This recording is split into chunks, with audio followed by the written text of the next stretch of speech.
മരുഭൂമിയിലെ പുരാണങ്ങൾ നൂറ്റാണ്ടുകളായി ഭാവനകളെ ആകർഷിച്ചു. നിഗൂഢത, അതിജീവനം, മറ്റു ലോക കണ്ടുമുട്ടലുകൾ എന്നിവയുടെ കഥകൾ നെയ്തിട്ടുണ്ട്.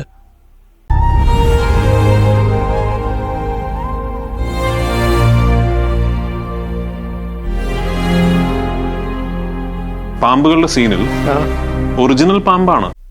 സൈഡ് വൈൻഡർ പാമ്പ് ശാസ്ത്രീയമായി ക്രോട്ടാലസ് സെറസ്റ്റസ് എന്നറിയപ്പെടും.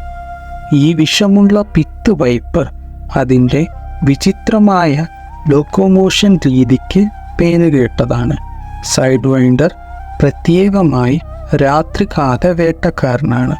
ചെറിയ എലികൾ, പല്ലികൾ, ഇടയ്ക്കിടെ പ്രാണികൾ എന്നിവയെ വേട്ടയാടുന്നു. ഇതിന് സാധാരണമായി കണ്ണുകൾക്ക് മുകളിൽ ചെറിയ കൊമ്പ് പോലെയുള്ള പ്രൊജക്ഷനുകൾ ഉണ്ട്.